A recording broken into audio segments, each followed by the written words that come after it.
Behind some of the most famous front doors in America, legends took shape that no amount of wealth could erase. We're counting down 10 iconic celebrity mansions, from music royalty estates to Golden Age Hollywood retreats to a townhouse with nearly 2 centuries of dark history, where eyewitness accounts, unexplained incidents, and lasting folklore followed long after the cameras stopped rolling. You know the names, you've seen the headlines, but few people know what visitors, staff, and later owners quietly reported inside these walls. Starting at number 10, with the most visited private home in the United States. In the 10th place, Graceland stands as both a monument to Elvis Presley's legacy and a source of enduring late-night folklore. Elvis purchased the Memphis Mansion in 1957 for $102,500, transforming the modest craftsman home into a sprawling symbol of his success. The Jungle Room, with its shag carpet and Polynesian decor, became legendary among fans and a centerpiece of the estate.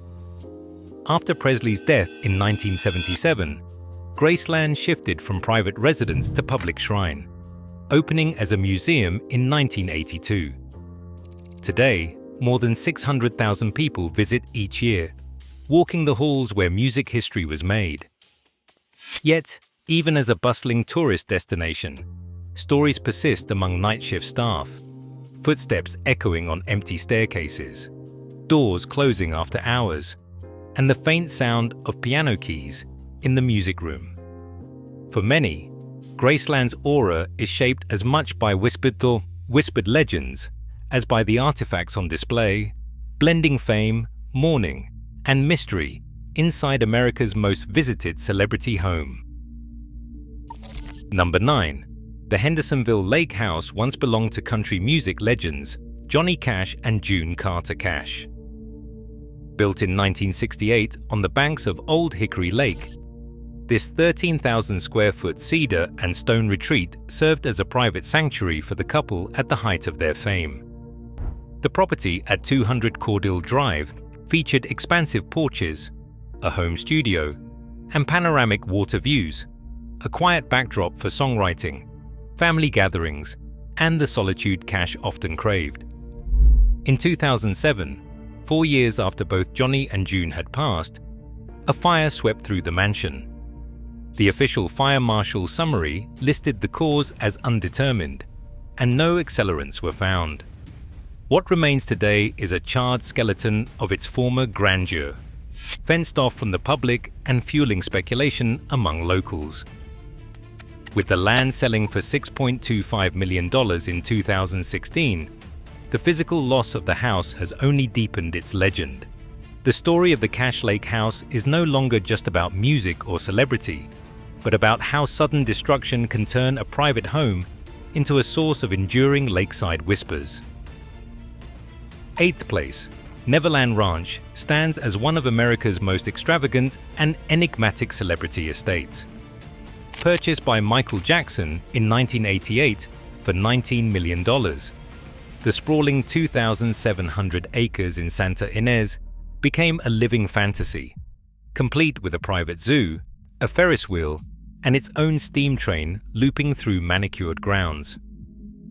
The main house, with 28 bedrooms and whimsical turrets, blurred the line between home and amusement park. A theatrical vision, it drew global fascination and, later, deep unease. Neverland's reputation shifted dramatically during Jackson's legal battles, as the estate's playful architecture became inseparable from public scandal and whispered rumors.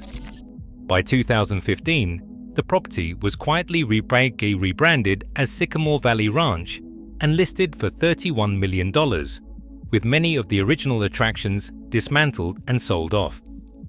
Today, the mansion still stands, but the rides are gone, leaving behind manicured lawns and empty tracks where laughter once echoed. For many, Neverland's legend is shaped as much by its architectural spectacle as by the unresolved questions that linger in its shadow. Number 7. Tucked away in the winding hills of Laurel Canyon, the estate known as Houdini House has long blurred the line between architectural ingenuity and urban legend. Built in 1915 at 315 North Oak Hill Road, this arts and crafts bungalow was designed with a magician's flair, with hidden trapdoors, sliding bookcases, and a stone stair concealed behind the library wall. The original deed, filed that same year, lists Harry Houdini as the first resident, and period blueprints reveal a network of secret passages that still spark curiosity today. Newspaper clippings from the 1920s document Halloween gatherings where Houdini himself addressed spiritualists, fueling speculation that the house was more than just a private retreat. Reports from the era describe seances held in the main parlor, with guests convinced they heard unexplained footsteps echoing from the attic. Over the decades, these stories have only grown, transforming the estate's clever craftsmanship into a source of ghostly intrigue. Now privately owned and protected behind gates, the house remains off-limits to the public. Yet its legend endures, proof that the tricks of a master illusionist can outlast even the most carefully laid plans, turning a compact canyon hideaway into one of Hollywood's most persistent haunted tales. Number 6. The Soho loft, once owned by Heath Ledger, offers a modern twist on a haunted celebrity residence. Situated at 18 Broadway, apartment 4B, this 2,300 square feet space features a soaring mezzanine, exposed brick, and a private rooftop terrace, a classic example of upscale Manhattan living.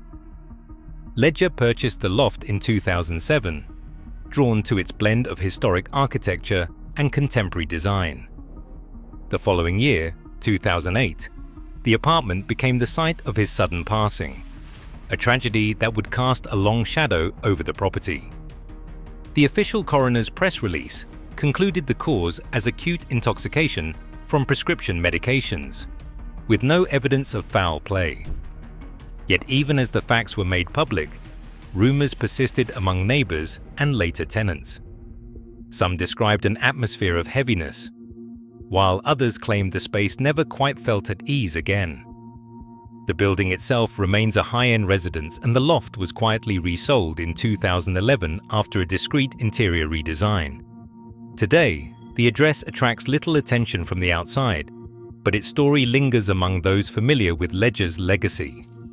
In a city defined by constant reinvention, this Soho flat stands as a subtle reminder that even the most polished spaces can carry traces of unresolved history.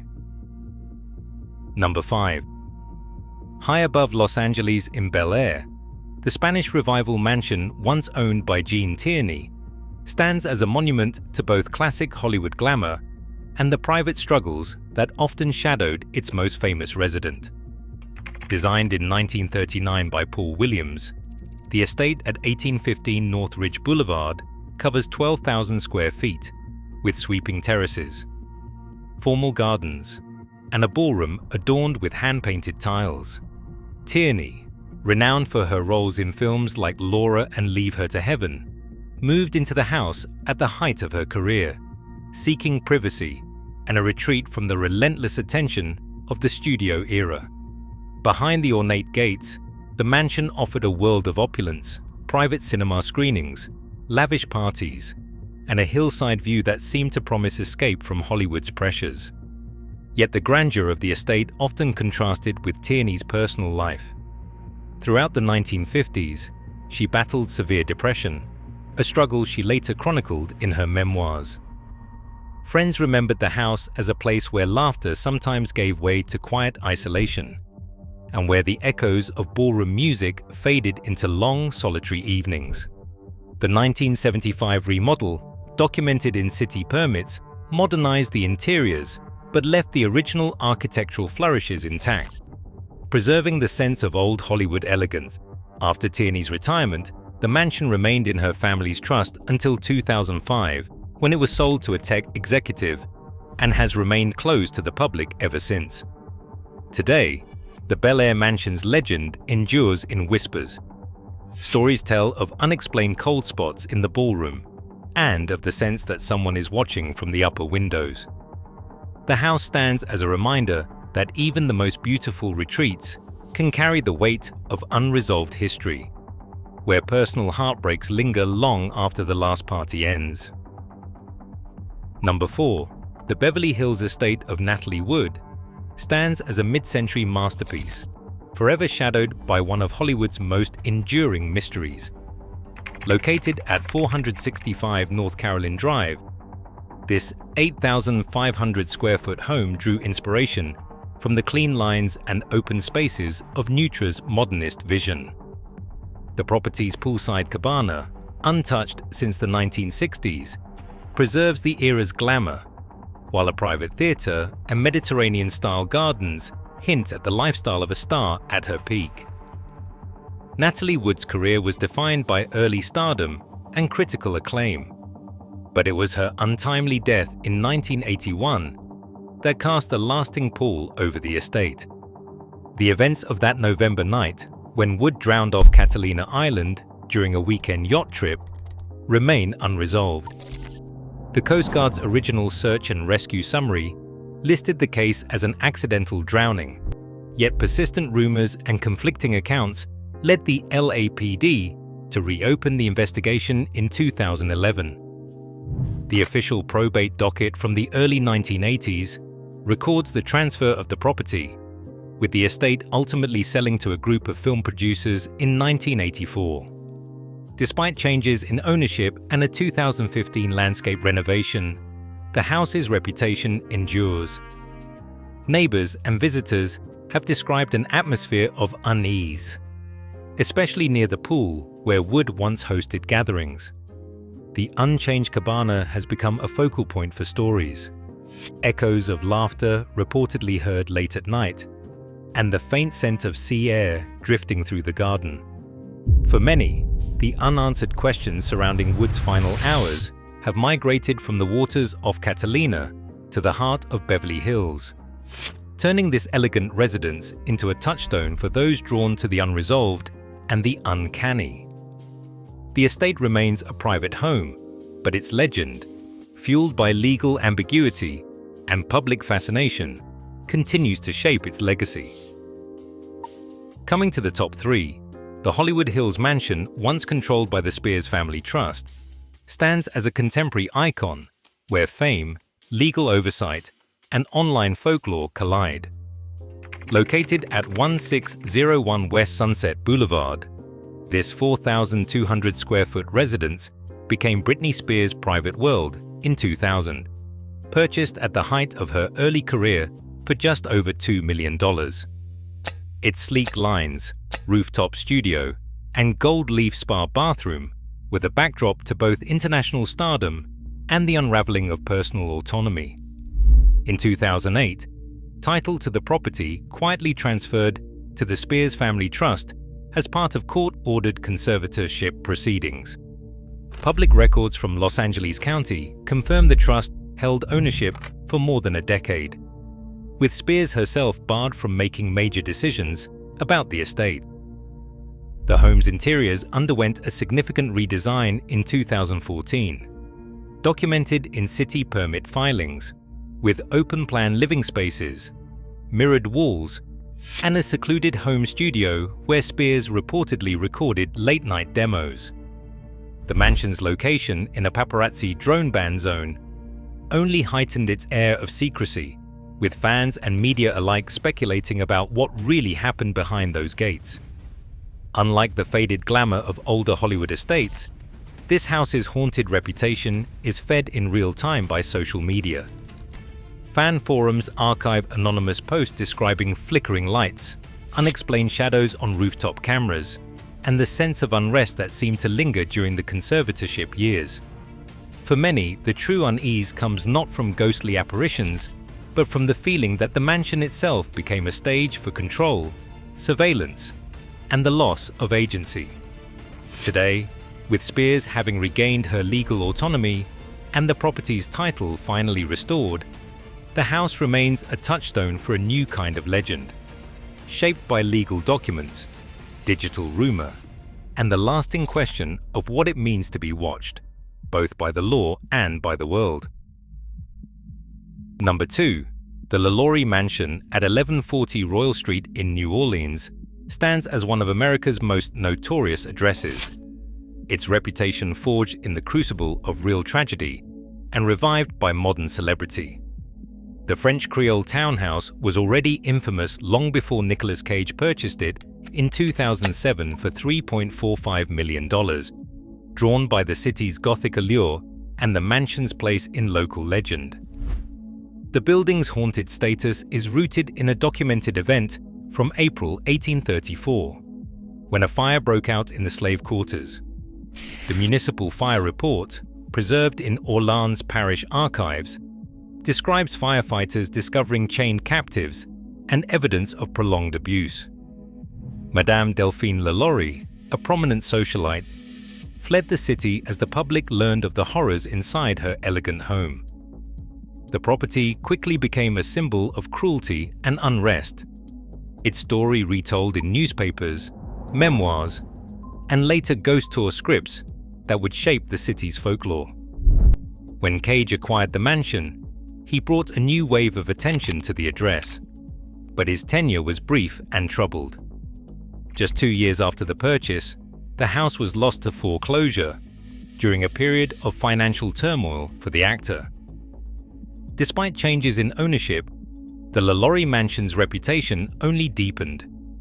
Nightly walking tours now pause at its iron gates, guides recounting the April 1834 fire and the legends of unexplained footsteps, cries, and cold spots reported by visitors and staff.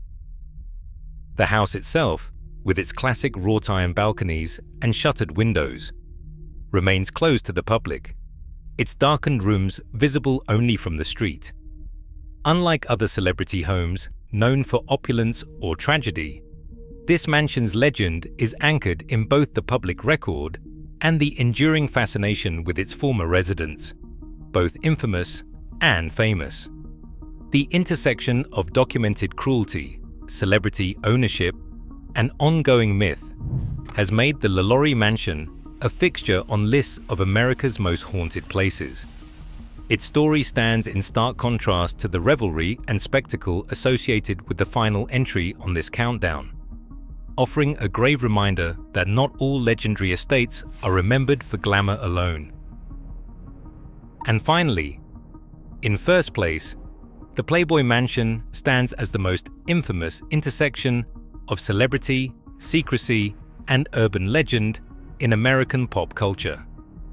Tucked behind high hedges at 102 North Canyon Road, this 22,000 square foot Mediterranean Revival Estate became Hugh Hefner's domain in 1971, transforming a stately villa into a playground for the rich and famous. The mansion's grotto, an underground pool and bar complex, became the subject of endless speculation, its stone walls and underwater alcoves fueling rumors of hidden tunnels and private escapades. Press archives from the 1970s and the 1980s detail extravagant parties that blurred the line between Hollywood myth and reality, while city building plans reveal a network of service corridors and rumored passageways that have never been fully mapped. In 2016, the mansion sold for $100 million to Darren Metropolis, with a unique clause. Hefner retained the right to live there until his death the following year. Since then, the new owner has halted public events and begun restoring the facade, but the property's aura remains unchanged. Even as the parties faded, stories of cold drafts in the grotto and late-night piano music in the main hall continued to circulate among former staff and guests. The Playboy Mansion's legend endures not just because of its architecture or celebrity guest lists, but because it became a symbol of both excess and enigma, a place where fame, wealth, and rumor converged, leaving behind a legacy that is as much about what is whispered as what is seen. Across all 10 estates, one pattern stands out. The intersection of fame and architecture creates stories that outlast their owners, These mansions become vessels, carrying legends, rumors, and unresolved histories into the present. Their haunted reputations aren't just folklore. They reveal how memory, tragedy, and celebrity shape the way we see even the grandest homes. In the end, every legend leaves its mark on the house itself,